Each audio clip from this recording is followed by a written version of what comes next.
2025 champions লিগের ফাইনালে উঠেছে ইতালিয়ান ক্লাব ইন্টার মিলান ও ফ্রেঞ্চ ক্লাব পিএসজি। সেমিতে 2 লেগ মিলিয়ে স্প্যানিশ ক্লাব বার্সেলোনাকে 7-6 গোলে হারিয়েছে ইন্টার, অন্যদিকে আর্সেনালকে 3-1 গোলে হারিয়েছে পিএসজি। চলুন জেনে আসি 2025 চ্যাম্পিয়ন্স লিগ ফাইনালের আদ্যোপান্ত। চলতি মাসের 31 তারিখ বাংলাদেশ সময় দিবাগত রাত 1টায় জার্মানির মিউনিকের আলিয়ান্স অ্যারেনায় শুরু হবে 2025 চ্যাম্পিয়ন্স লিগের ফাইনাল। ফাইনালে মুখোমুখি হচ্ছে ইন্টার ও পিএসজি। এ নিয়ে 7 বার ইউসিএল এর ফাইনালে উঠল ইতালিয়ান ক্লাব ইন্টার। প্রথম 6 বারের মধ্যে 3 বারই চ্যাম্পিয়ন হয়েছে সেরিয়ার দলটি। অন্যদিকে দ্বিতীয়বারের মতো চ্যাম্পিয়ন্স লিগের ফাইনাল খেলবে পিএসজি।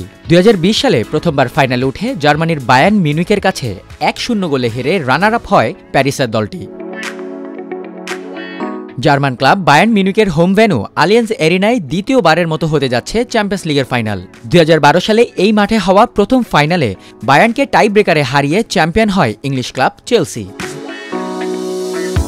এবারের চ্যাম্পিয়ন্স লিগ জয়ী দলের হাতে তুলে দেয়া হবে 73.5 সেন্টিমিটার উচ্চতার ও 7.5 কেজি ওজনের ট্রফি। সঙ্গে চ্যাম্পিয়ন দল পাবে 25 মিলিয়ন ইউরো আর রানার আপ পাবে 18.5 মিলিয়ন ইউরো। তবে চ্যাম্পিয়ন্স লিগের শিরোপা জিতলে জয় বোনাস ও র্যাঙ্কিং বোনাস থেকে একটি ক্লাব সর্বোচ্চ 109.32 মিলিয়ন ইউরো পর্যন্ত আয় করতে পারে, যা বাংলাদেশি মুদ্রায় প্রায় 1507 কোটি টাকার মতো। সঙ্গে মার্কেট পুল বা ব্রডকাস্টিং রেভিনিউ থেকে আরও বাড়তি 120 মিলিয়ন ইউরো পর্যন্ত আয় করতে পারে ক্লাবগুলো।